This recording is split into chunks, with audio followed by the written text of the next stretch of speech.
So I have a lot of information that I'm looking at. First of all, I have my musical score, which has all of the musical information about which cue it is. They're not called movements, they're cues. Also, I have these little circles are for punches, which are bright lights that I see. And these lines that you see are called streamers, which is a line that comes across the screen.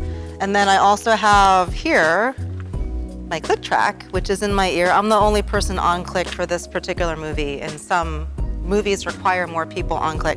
So I have all that information that's written. That information correlates to what I see on screen. Here is the measure number, and here's the number of the beat it's clicking on. So if it's a 4/4 bar, I'll hear 4 clicks. If it's a 2/4 bar, I'll hear 2 clicks. So it's just like a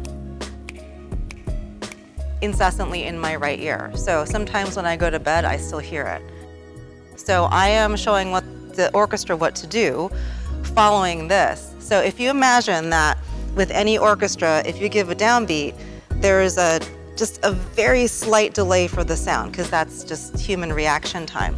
So to line that up to what I'm seeing and hearing in the click, I need to be ahead of what I'm seeing and hearing on the monitor so that the orchestra will actually line up to my streamers and punches into my click. So I always tell people it's like playing a demented video game, because you have to line up all these things. And on top of that, I have to react to what's going on in the orchestra. Within the confines of the click and where things have to happen, there's actually there's wiggle room for music that you want to create.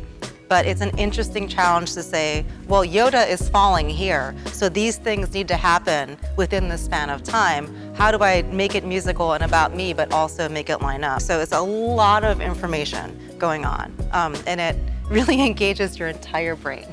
Putting together these films in this way, this is not how they're originally conceived, right? It's completely different. So there are wonderful companies who put these together and produce these, and that takes a lot of time and effort to make that all line up. So it's really this influx of technology and our ability to recreate these that allows audiences to see these films with live orchestra. It's not that we just kind of play the music with the film. There's a lot of production involved with a lot of people with a lot of expertise who do a really wonderful job.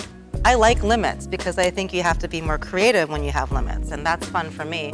But also bringing this to an audience, because film music is often the first time that audiences are exposed to symphonic music. So that's familiar in their ear.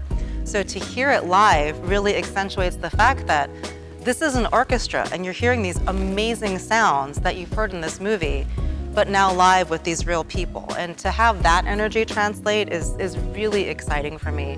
And I think it changes the film experience for the audience completely, because you see this film in a different way. It re-energizes our love for films and introduces us to this incredible medium that is all these people on stage called the orchestra.